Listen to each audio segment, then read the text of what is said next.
All right. So here's what Alex Smith has to be thankful for. He didn't make 100 million as a player. He made 189 million. That's a lot of money, Tony. Yeah, that's a lot. $189 million as a NFL quarterback. Yes, sir. 16-year career. Played for Urban Meyer in college. Handed the ball off to Reggie Bush in high school. Mm-hmm. The two, and you brought this up on our last show. The last two quarterbacks that beat him out for the job went to 3 Super Bowls Yes, and won one. So he's had a great career. You know, if Alex Smith wanted to tomorrow, he could just be a motivational speaker Sure could. and make millions of dollars at Fortune 500 companies like Citibank or whatever, World Bank, and they would love to hear his story about perseverance, about commitment. So these comments that he's made kind of strike me as strange, but the money quote is from his dad. His father said that the Washington football team sabotaged Alex Smith and his efforts to get back on the field. Wow. Isn't that strange?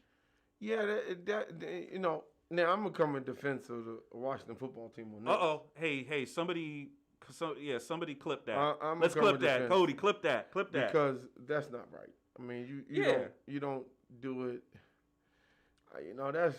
That's not right. You can't come and It's say they strange. have 189 million. Man, take your money and go home. And be quiet. 189 million, Tony. And Alex Smith, Dad, take your money, go home, and shut up.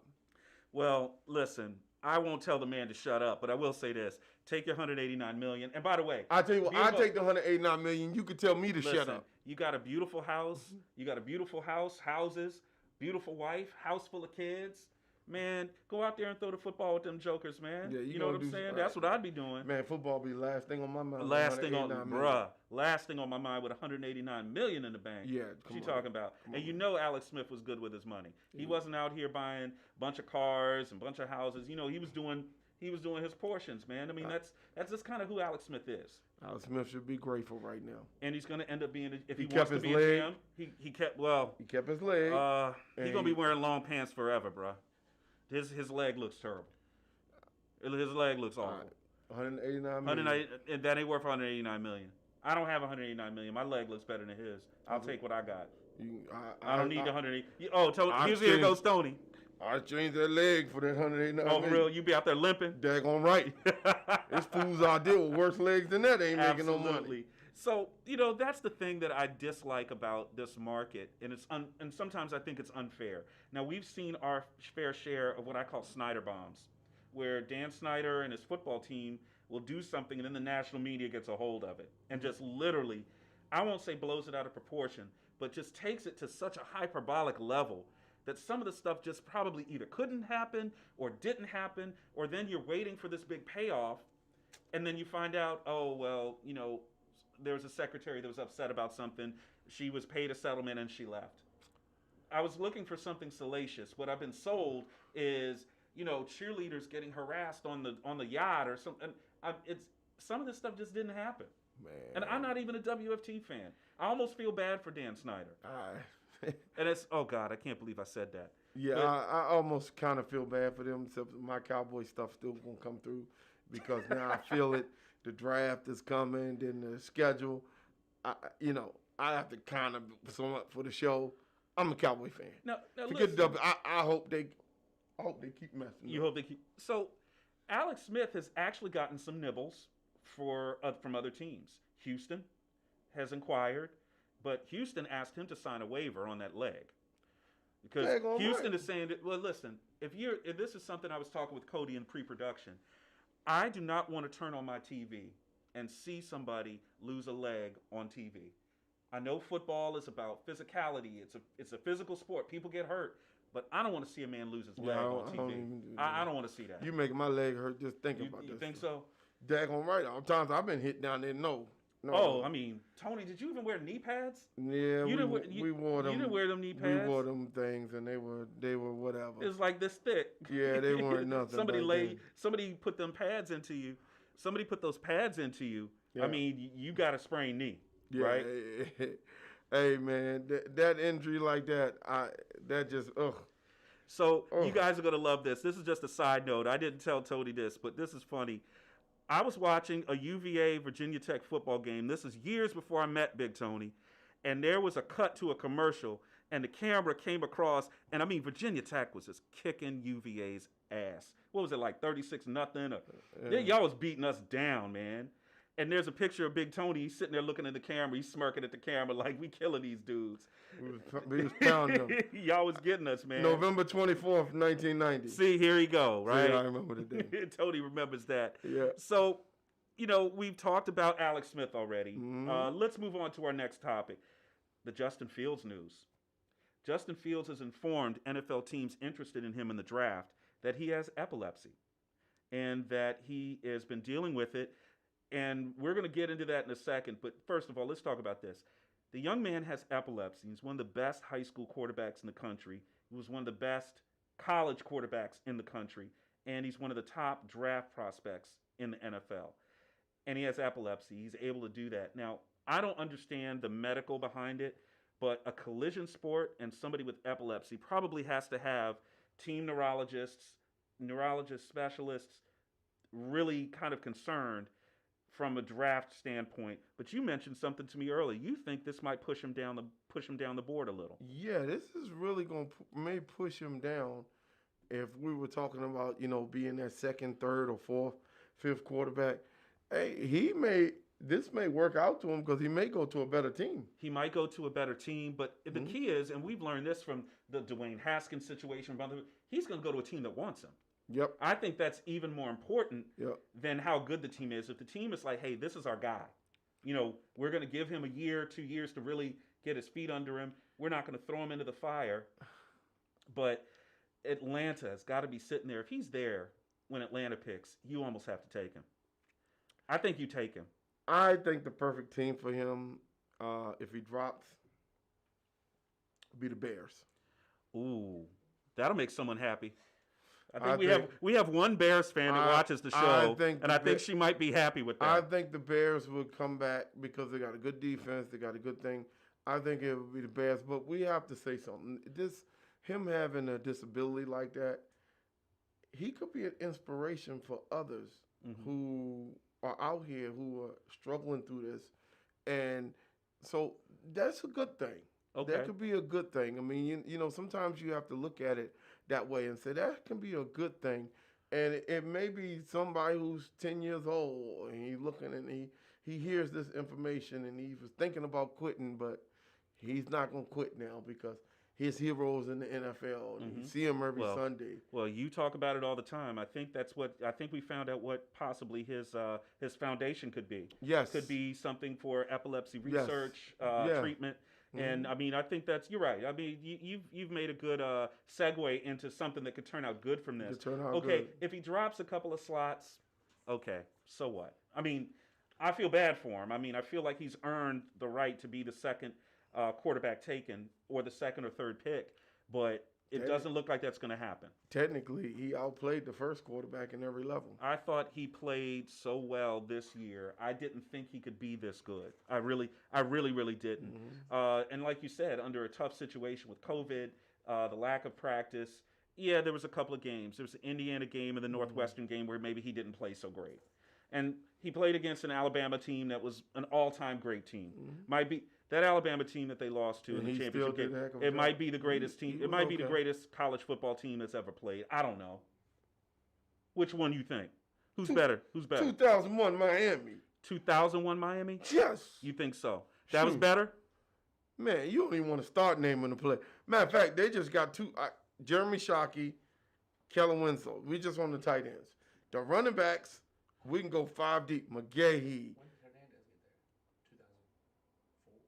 Yeah, he got there after that. Yeah, it's after that. You talking about the safeties. Do you want me to name the safeties? What was it, Sean Taylor? And who else? Ed Reed? Enough said. Okay. There's nobody on that Alabama team that can match those two. See, you're going to make Dev call in here, man. Dev can call all he wants. Dev about to call in here, man. You know he's a big Alabama fan. He can call all he wants.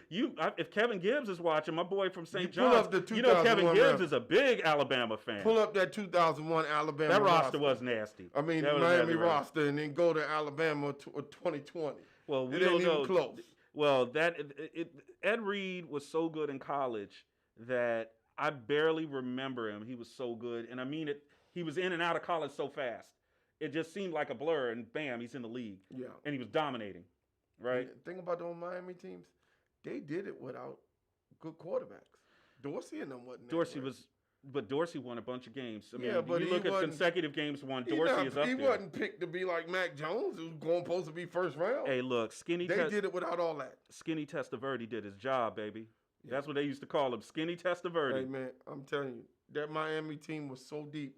The running backs alone, I think it was Peyton, McGahee, what was the other guy? Gore. Yeah, Frank Gore was there. Yeah, I mean, just the running back. But that was McGahee's team. That was McGahee's He was the guy, and then yeah. After that, they had Gronkowski and Hernandez. Yeah, them dudes. That Miami team, man. I got to see 2 years later. I got to see the 03 team when Winslow was. The 03 team was pretty good. Yeah, they the were 03 good. team. The 03 team got robbed. Yeah, but that's the 02 team. The 02 team got robbed. They got robbed. They got robbed with Ohio State. Yeah, the pass interference. Was it the pass interference? The phantom interference. The phantom interference. Yeah, that was terrible. I remember watching that game. I'm not a Miami fan, but I was like, "Yo, boys got jobs." And I'm not a Miami fan either. I'm a Hokie, but wait a minute. You kind of like Miami on the slick. Just a little bit. You've always liked their swag, Tony. Come on, admit it. Admit it on the show tonight. And when they run out the tunnel with the smoke. The smoke was cool. And Sebastian the Ibis. Yeah, Ibis. You have Ibis on speed dial, don't you? Yeah, Ibis out there dancing and, him out there showing his Remember he's out there doing the Soldier Boy? You remember that? Yeah, he out there doing the Soldier Boy. And I told you, Tony is actually a Miami fan. He's a Miami fan. Miami had a little hood rat in him. I like that. A little? Yeah, I like that. A little? Man. Yeah, when they was gangster. They run out there. I love the smoke. Hey, bro, it was like Georgetown when you basketball. go to the game, all you hear is University of Miami. And next thing you know, you just see them run out the tunnel, and you just see them run out the smoke. Man, there's nothing like running out no smoke. Hey, listen, University of Miami football was like what Georgetown basketball was in the early 80s. Yes, it was. It was like just. You watch that, it's going to be some pushing, shoving, some furniture. They were in the same era that Yeah, that was the same early era. 80s, mid 80s. Yep. Mm-hmm. Yeah, they controversial coach. I mean, like we've talked about. The University of Miami went under Howard Schellenberger. Hey, rest in peace, Howard, Coach Howard. He won them a championship. They were Miami, but when Jimmy Johnson got there, that's when they became the U. That he changed that whole culture. My 8th grade year is when Miami won it in football. And Georgetown won it in basketball. Oh. 83, 84. 83, 84. Yeah, they won it. Well, no, they didn't win in 83. Georgetown won in 84. 83, 84. Okay, because NC State won in 83. Yeah, NC State won 82, 83. And Georgetown won 83, 84. So when did Carolina win it? That's 81, 82. Okay, got you. So let's look at something that is going to get Tony really hyped up, really passionate, because Tony is into politics, and we like to talk some real world stuff on the show. DC statehood. It's good. Right now, it has passed the House. It has passed by a small majority. I think it was 216 to 208. Few congressmen abstained from voting or didn't vote, but it has passed the House. It's passed the House of Representatives. Will now move to the full Senate.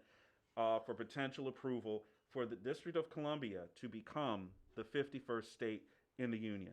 What do you think about that, Mr. Tony? What did they license plate say?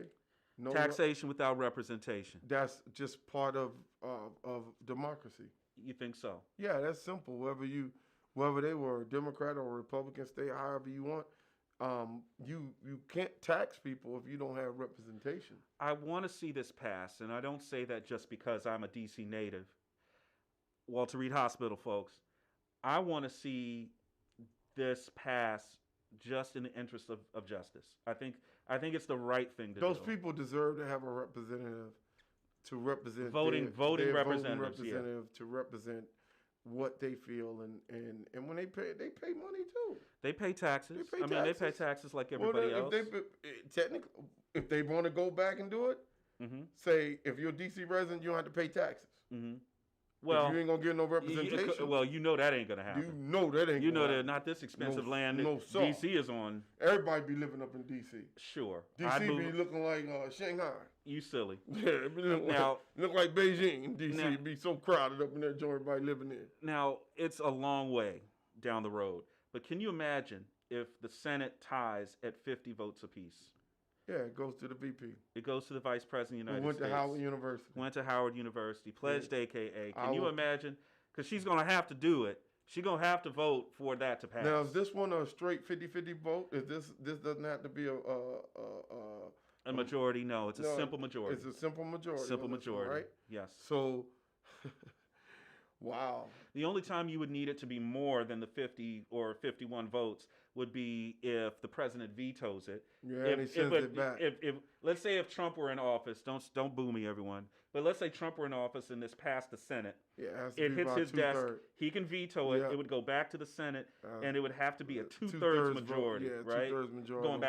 Going back to junior high and high school, civics here. So if it passed the House, then that you might as well say it's gonna pass because it's none of the independents and none of them gonna jump off that. I guarantee you there will be at least 5 to 10 Democrats that vote against this going through because they'd be afraid of being primaried.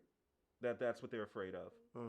I can almost guarantee it. Well, they better stick on party lines on this one. They might have to. Yeah, because first of all, think about it. They're in D.C. is where they do their job. Correct. They get run out that place if they're the votes that they don't allow this to go through. Well, they won't get run out. I do think that the city of Washington itself, and I'm not talking about Congress, I'm talking about the actual city of Washington where real people like us live. It's just a bad look.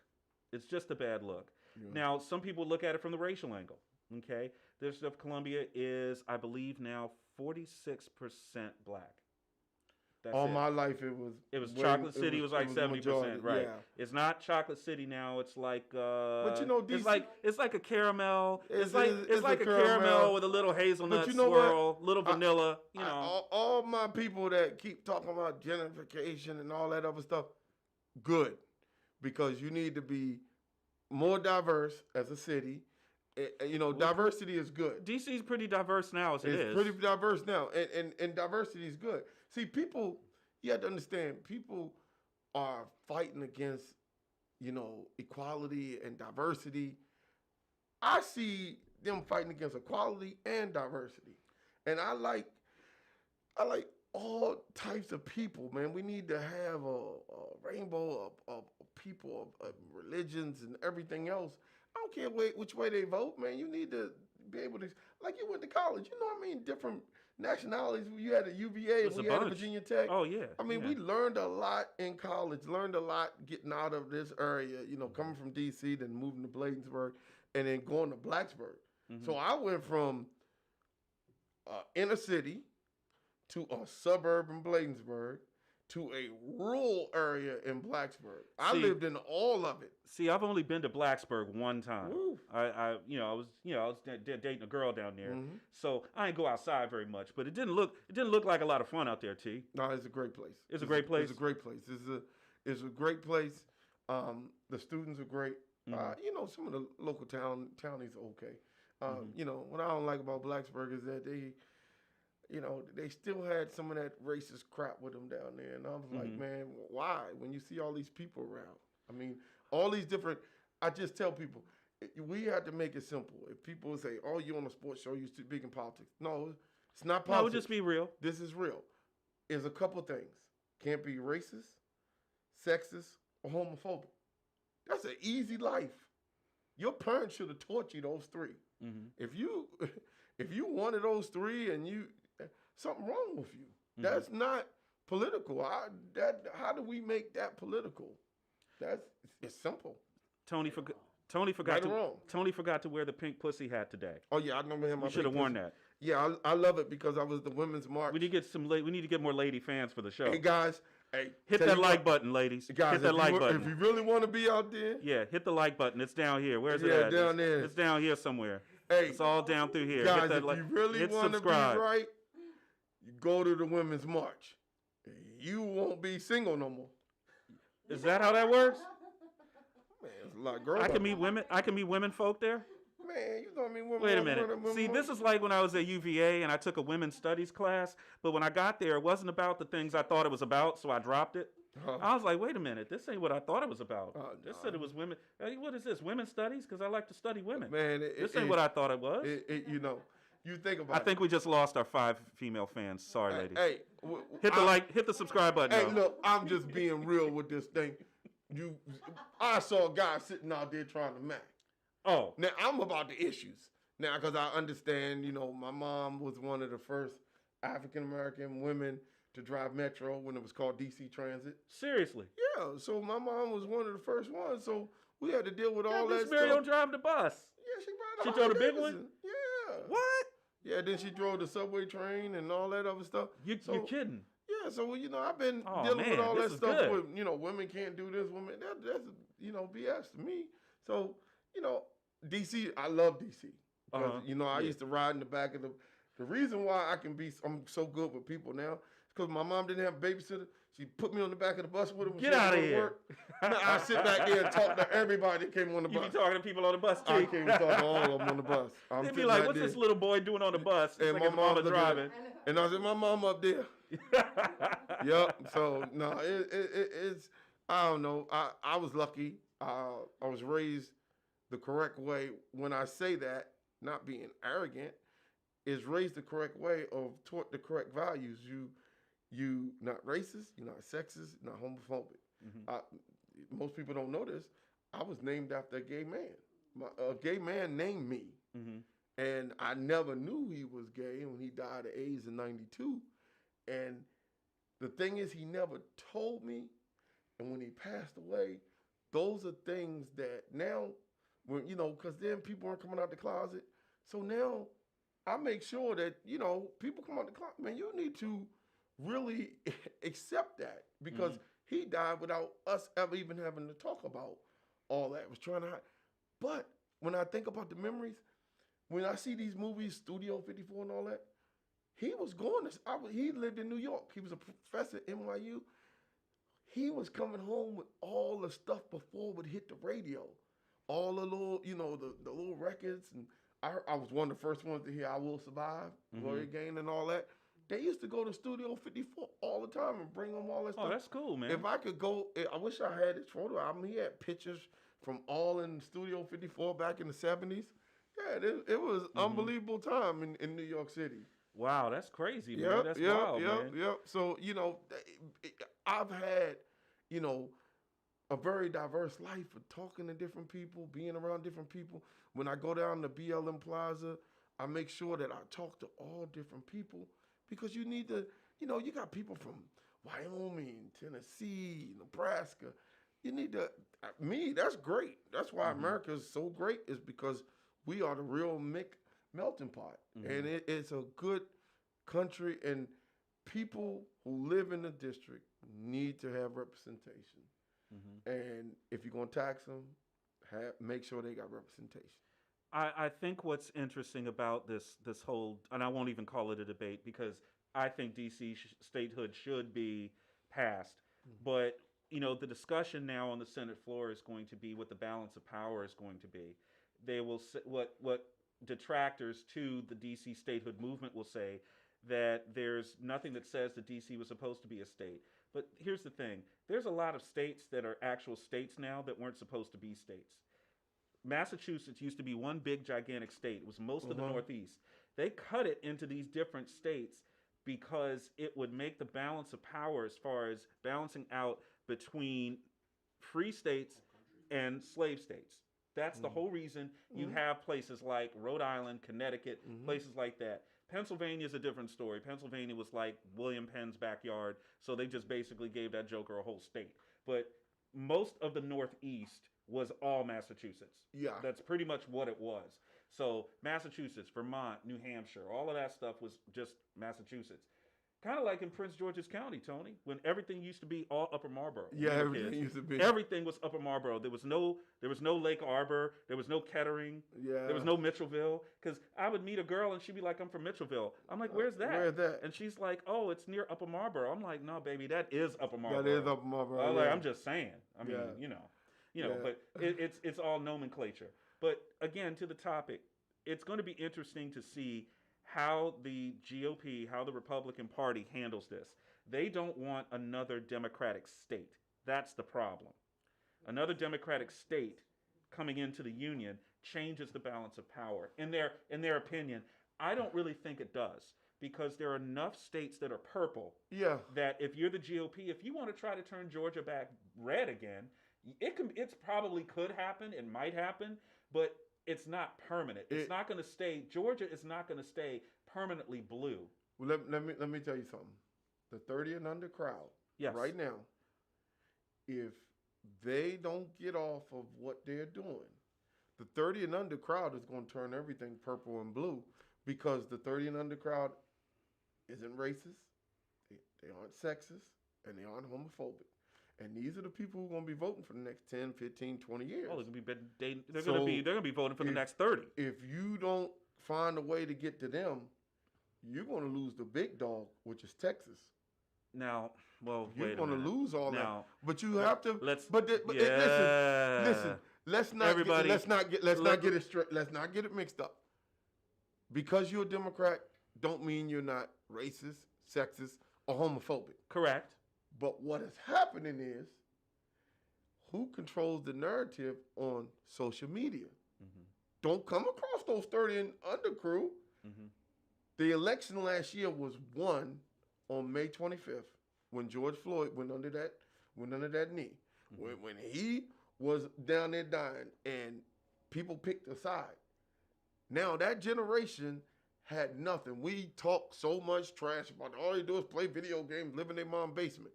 But guess what they did? They turned people out to vote, and they turned for Black Lives Matter, and they turned that thing.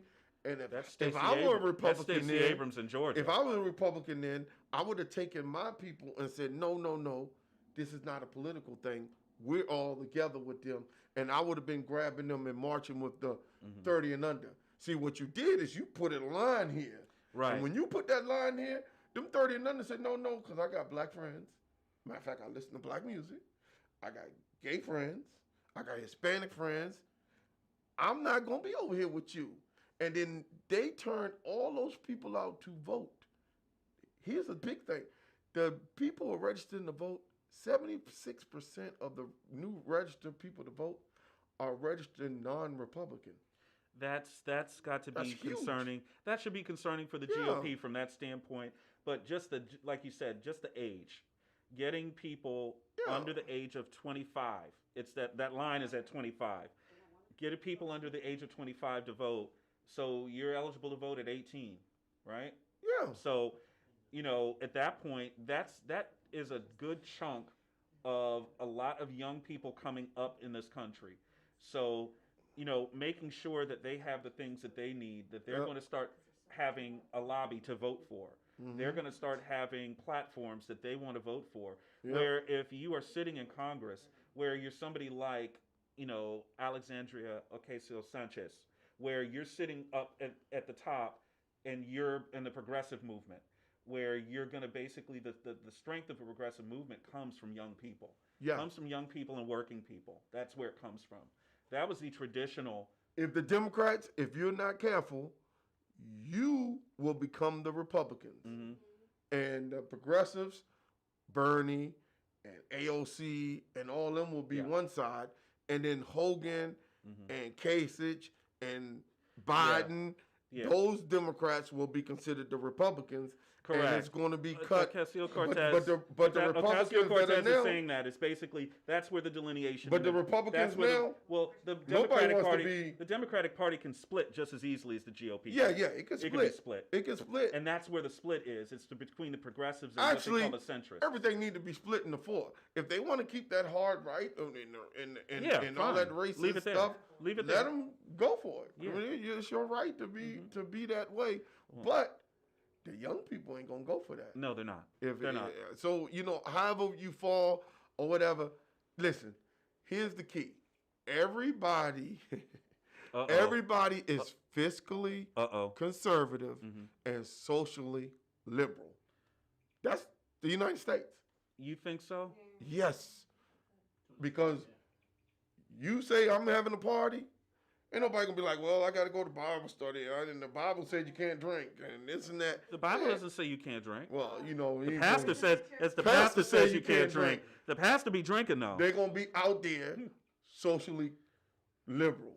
You think so? Fiscally. Now, when you talk about let's spend money, no, don't spend no money. The older you get, the more conservative you get with money. That's everyone. Tony, I can agree with you on everything except one thing. There ain't no way that Texas is going to turn blue. It'll never happen. Well, it's not going to happen. Cody's man, Elon Musk. It's too many guns. Elon Musk is Cody's guy. Hey, bro, it's too many gun racks in Texas, baby. It is not turning. So, it is not turning. I understand blue. the TD report. Okay. We're not telling you guys to vote blue or vote red. We're giving you the reality. We want you to hit the like button. Situation. Hit the subscribe and hit the button. like button. Yeah, hit the red. Hit that red button. And what we're telling you is when you talk to people like Cody, who's 29, 30. We're 50. Yeah. You gotta talk to that generation and kind of find out the heartbeat of what's going on. Mm-hmm. How is it working? What's happening? I mean, I have so many people on my phone that, certain age, that age group. I met so many people out at these protests and just talking to them, and they come from all parts of the country. See, Tony, I would never go to a protest, even though I grew up in the district. I'll go to a cherry blossom parade, but I'm not going to a protest, man. They're great. Man, they had the tear gas out there, Tony. Come on, man. They're great. They got and then they bring these little doggies out there. They bring the dogs out there? You ain't supposed to touch them, but hey, I'll be over there trying to talk to them. Look, man, them police dogs, I don't fool with police dogs. Yeah, I like the police dogs. Nah, I don't fool with police dogs. They got their little labs now. So. Well, you know what they used to say? You remember when the Capitals won the Stanley Cup a couple years ago? Yeah. They said that the people that showed up down at Capital One, well, it's not Capital One anymore. It's Verizon. It's Verizon or whatever it is. They all showed up down there, even though the Caps were playing out in Vegas. They were out there to celebrate. People were like, man, that's a very orderly crowd. And someone said, all those people have security clearances, and there's all them cameras. They can't afford to lose their job, right? Because that was probably the most well-behaved crowd I've ever seen after a championship. Yeah, but after the championship, when the Nats won, I was down at the stadium. Now, the Nats... And walked out that joint, I felt like Cheech and Chong. Hey, listen. There was so much weed. Hey, weed is practically legal in D.C. now. But it's legal. Hey, it was it's decriminalized. Yeah. It's about to be a state. It's about to be a state. It's a good thing. They're going to have to grow all their weed out in Maryland, though. They won't let them do it in Virginia. I mean, like it's 4 of us here. 3 of us are from the area. One, Heather's not. She's from Georgia. But normally, wherever you go, it's like kind of 50-50. It's Georgia. It's kind of 50-50. A lot of people come from all over the country. Sure, absolutely. And, hey, folks, you can, I voted for Governor Hogan, who's a Republican. He's our governor. And, people have to get through all this stuff and start voting for what's in your best interest. Well, that's the other thing is, I encourage any American, all Americans to vote. I say if you don't vote, don't complain. Don't say nothing. Don't say nothing because you didn't have an opinion at all. Yep. Hey, listen, if I say, hey, Tony, I'm going to get some Uber Eats, I'm going to press the Uber button, what do you want? If you say nothing and I ordered Chinese food and you didn't want Chinese, you can't get mad at me. Right? Get mad at you. That's the thing. Can't get mad at you. So listen, guys, we've been talking a little bit of politics here on the TD Report. We really appreciate you joining us tonight. What we want you to do, before we sign off, we're going to talk about a couple more things. Please hit the subscribe button for us. Yes. We want you to be back on here to catch our live feeds. We're going to be doing the draft next week. Ocean City. NFL draft. Ocean City on the 29th. On the 29th. Ocean City. Tony wants to give his to Virginia Tech. He wants to give his Virginia Tech. He wants to give Virginia Tech a pub. Go on and give your man a pub, man. On the 30th, we're going to be in Easton Cigar Shop. On the 1st, we're going to be at Arundel Mills. I like cigars. We're going to be at the Buffalo Wild Wing. I like wings. Listen, we're taking it on the road. We got our, Cody's going to be with us, our Mel Kiper, our Mike Tirico, Michael Irvin. Well, I got to be Mike Tirico? Heather Dinich over there. I'm not Italian. We got the. Well, then again, neither is Mike Tirico. Not even Mike Tirico. Someone didn't tell him. My name's Tony Kennedy. I look like I'm Irish. Look, for real, man. Somebody on Mike Tirico, who gonna tell him? Yeah, I don't look Irish to you. Oh, honey, just tell him he's Italian. Yeah, I don't look Irish to you. Sorry, Mike. But, we're going to be on the road. We're going to have a good time. We have a surprise for you next Thursday where we're going to be and how we're going to do stuff. So tune in, hit that like button, hit that subscribe button, and hey, we're going to be, and then here's the big thing. Uh-oh. In August, we're going to be at the Hall of Fame. And when we start getting these people sitting in between us with the gold jackets. I want to meet Michael Irvin. Watch. I want to talk some trash with Michael Irvin. I want the biggest interview? All right. Who do you want me to interview? Shannon Sharp. Oh, my God. If I get to interview we're going to put Shannon Sharp right here in the middle, and we're going to go at it. Should we bring some Black and Milds for him? I'm bringing a real cigar. I ain't going to bring a real cigar. But I'm having a little drink right here for him. I have a little drink for him. But those are the things that we're doing. Hey, we're growing. We're making mistakes. That's fine. We're going to be fine with this. We're going to be great. Hit the comment section. Let us know what we got wrong. Because I'm sure y'all got something to say. I'm sure y'all probably don't agree with some of the stuff that we probably said political. Tony, they probably don't agree with any of it. I tell you what. Make it go viral. Tell people how bad we are as people because we said, don't be racist, don't be sexist, and don't be homophobic. Well, listen, if somebody comes up to me and says, hey, Dave, I heard you have the worst show on the internet, I will say, but you have heard of me. Good. But you have heard of us. Yeah. Yes. I appreciate you. Hey, thank you. TD report stand for Tony and Dave. It ain't touchdown. So don't you try to make us Tony Dorsett. In the one. Yeah, you could be Tony Dorsett. Don't you try to make us Terrell Davis. Put us in a box and think we only talk football because we know all the sports. Yeah. But that's what it stands for, folks. And look, we're having a good time. We love it. Oh, this is great. I think we should get Cody up here so he can talk a little bit about you and get some of this, get us kind of set on the kind of how we're gonna do this draft. Yeah, because we are gonna switch on and off because honestly, on up here, Cody. I know my former wife and I know my son would say I could talk forever, but I probably can't. So at some point, I will have to get off. Oh yeah, I'm gonna have to get off the mic at some point. On the show, Cody Bennett stepping to the microphone. Our man, what's going on, buddy? How y'all doing? Cody, let's talk about the WFT because we didn't get you to chime in on the Alex Smith situation with the Sports Illustrated. I should have brought you in earlier, but I know you have an opinion on it. Your opinion's always valued on the show. Anybody, if you're interested, go on to Cody's Twitter. He's one of the best follows on Twitter. It's at Cody Bennett NFL, 2 N's and 2 T's in the Bennett. Lots of great stuff, lots of great clips, and I think he might have found one of the sleepers in the draft. Oh yeah, I got a good one, and stay tuned because as the draft comes up, you're gonna get a lot of my fantasy sleeper breakdowns of guys to really look out for come fantasy time, and time to prep for those drafts. There could be some late round flyers in the actual draft here of some guys you as there are every year. Every year, yeah.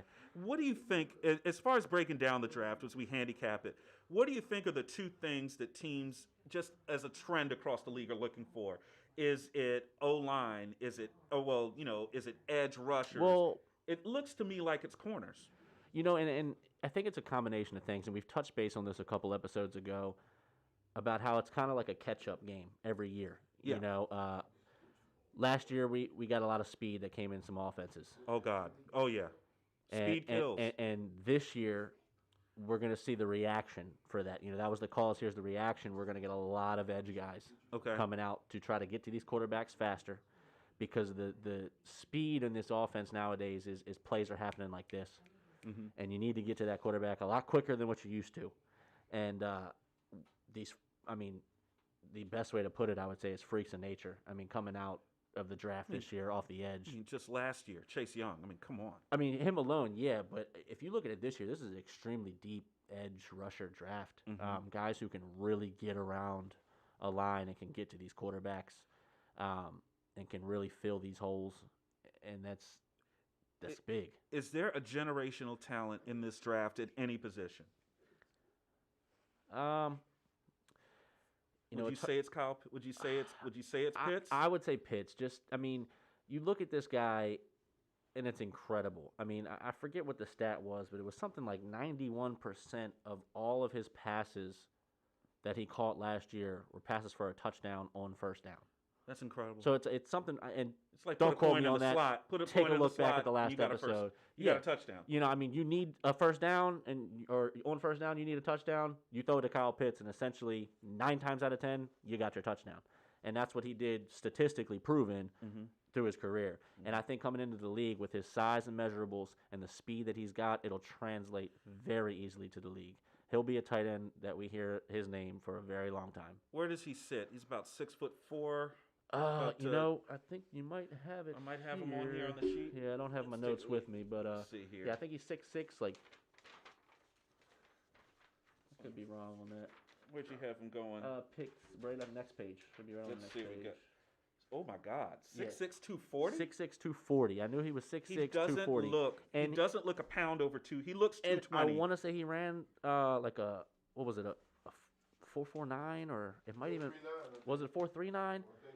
Yeah. I know it was something outrageous, something ridiculous. that when you see that speed and then you look back at the measurables of who ran it, it's kind of like, hold on, was there a typo here? Right. Because it just doesn't make sense. But then you look at the stats and what he actually did in college, and you think, oh wow, this is somebody who can do this. He was very productive in college. Extremely. He was dominant. Dominant in a dominant league. Yeah. And just pretty much had his way with whatever came out there. You want to put a safety on him? Go ahead. Yeah. You want to put an outside backer on him? Try. You almost had to put a corner on this guy. Yeah, because he'll just run away from you, or if it's a corner, he's just going to post the guy up, just run an option route. Exactly. And just back. Yeah. The cool thing too is, I mean, this guy is very, very capable of blocking at that size. So even if you used him as somewhat of a decoy in like a 2 tight end offense, a 2 tight end set, not permanently, obviously, because he's too athletic to just be used as a decoy, but when depending on what team he goes to, that could result in some scheming that works successfully almost every time they touch the field. Because if depending on how they play him, where they put him, he's either going to catch a ball for a touchdown or first down, or he's going to block for someone else to get in the end zone. He's going to be a difference maker in any way, shape, or form in the NFL. I have no doubts about that at all. Let's talk about this Alex Smith thing. But, let's end the show on that. For sure. We started the show with the Alex Smith thing, just bring everybody in. Alex Smith, late of the Washington football team, let go by the team, not going to be retained, and then he is subsequently retired, which I think is the right decision and the right thing for him. Yeah. But there were some things that he said in some parting shots against the WFT, and his father was in Sports Illustrated and said that the WFT sabotaged Alex in his efforts to get himself back on the field. And and that's a father speaking out in defense of his son. Whether his son feels this way or not, I think his dad thinks that, or sees in some way that Washington may have wronged him. But if you really look at it on paper, he wasn't wronged anyway. This guy got paid a lot of money to come to this team. Absolutely. A lot of money to come to this team and do what he had to do, and he did that. He played well while he was here and was on the field. He was in a situation that, and Ron Rivera even backed up the statements that Alex Smith made. And again, these statements were made a couple months ago when this interview happened. They just went public recently in a Sports Illustrated article. So these were said before he retired. It's like internet reflux disease. Exactly. We know it happened. This is a local story for us. Yeah. But now that it's gotten into Sports Illustrated, onto the blogs, Twitter, it's everywhere. It's re-swirling again. And this is the thing that I mentioned early in the show, Cody. And I'm not a WFT fan, but I can understand what this is like, because now it's a bigger story than it ever should have been. Right, exactly. Okay?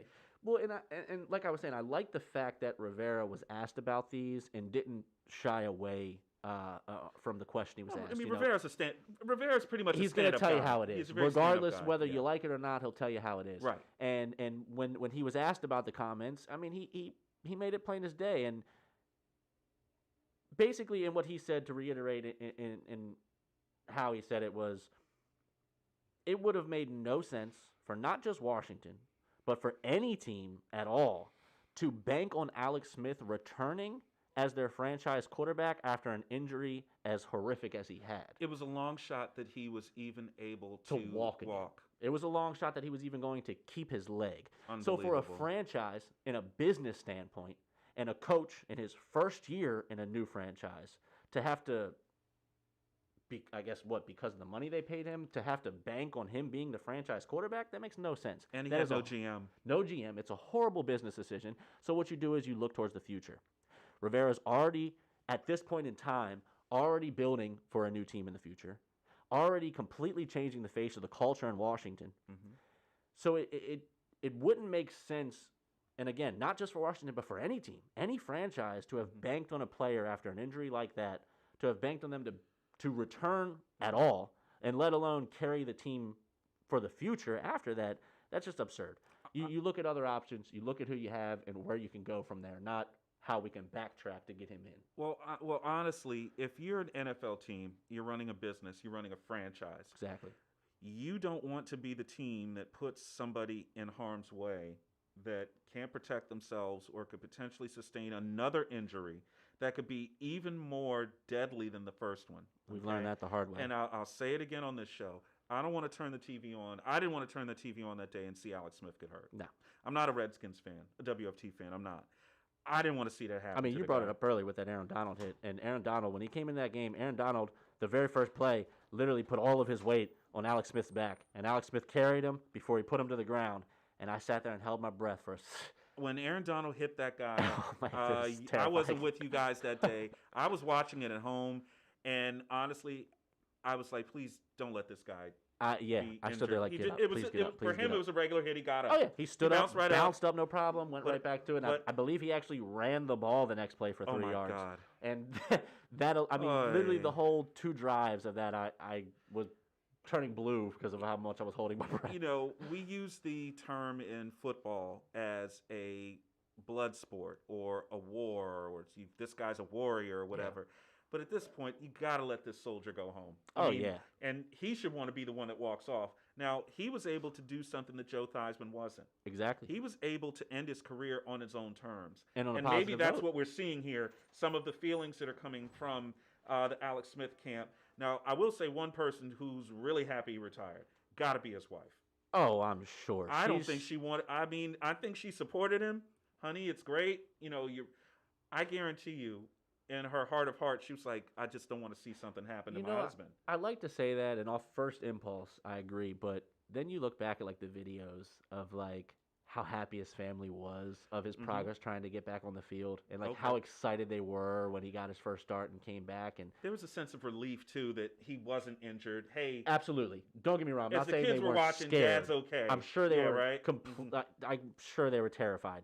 But after it happened, it was more of a success than a, of a what if. It was like, oh, you really did this. You really can do it. And they looked very happy. Yeah. I mean, there's videos of them, everyone, his kids, his wife, all showering him with champagne. Right. And it, I think that, they were scared and worried, but I think they were more happy than anything that he was there. Right? Not really like, oh, I hope you retire. Yeah. I never watch a football game thinking someone's going to get hurt. No. I know that's crazy because it's football, right?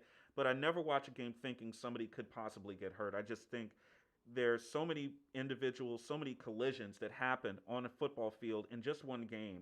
There's literally 1,000 collisions, maybe more, that happen in one football game. Yeah. And sometimes nobody gets hurt.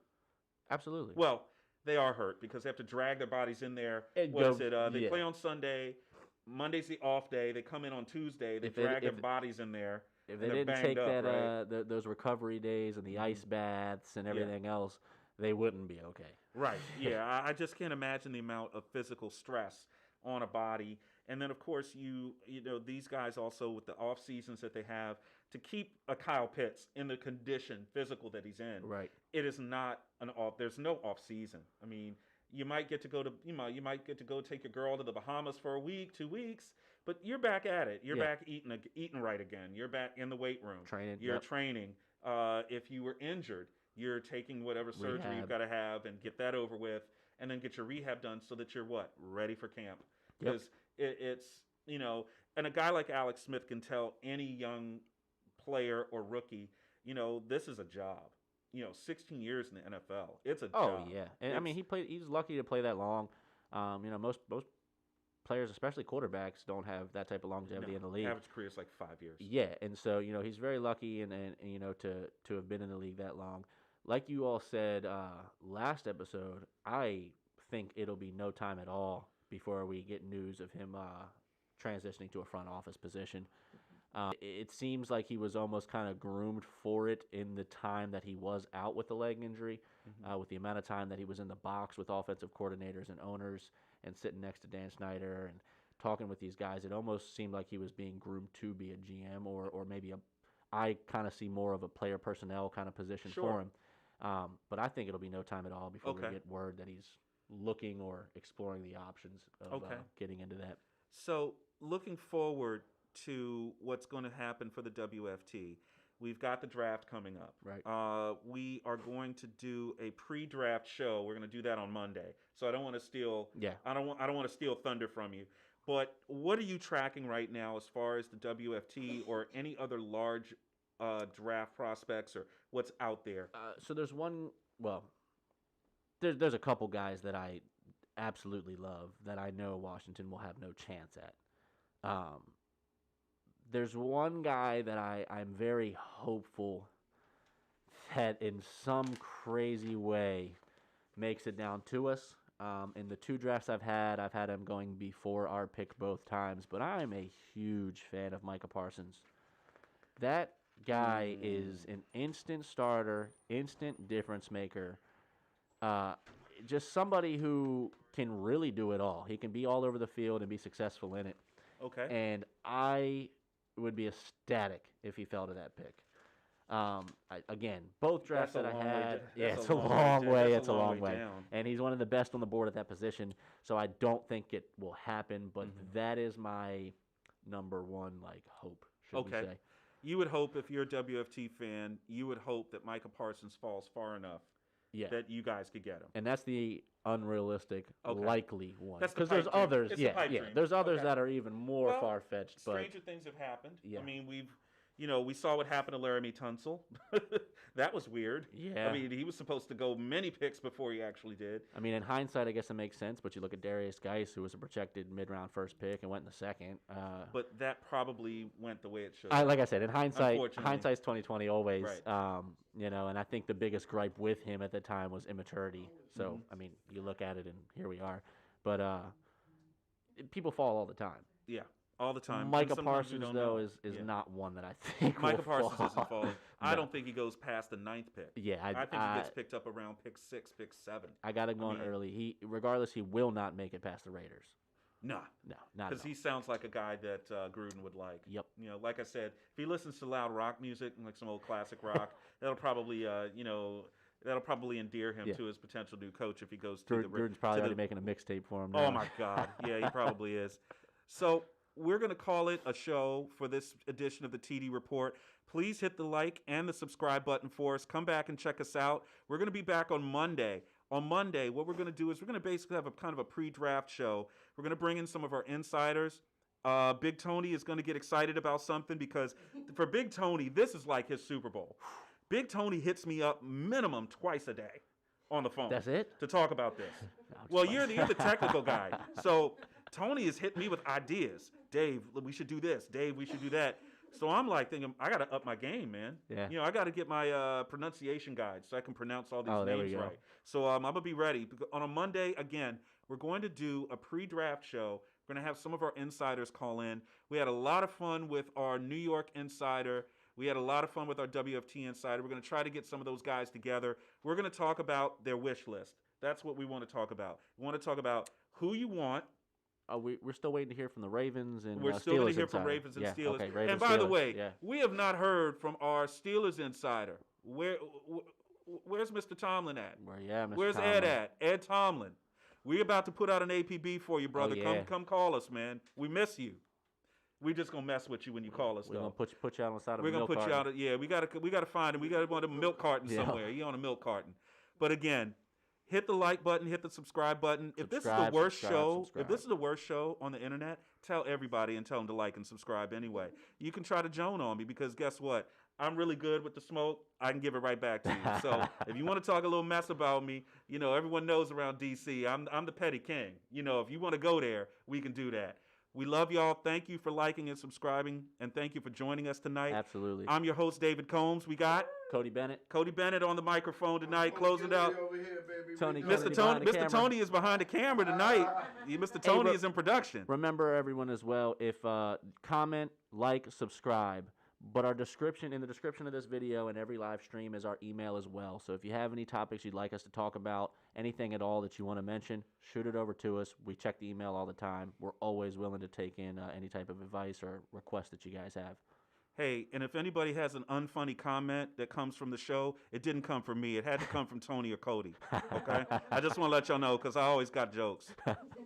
Hey, we love y'all. Appreciate you. Thanks a lot. Going to see y'all on Monday. Thank you. Take care. Let me know when we're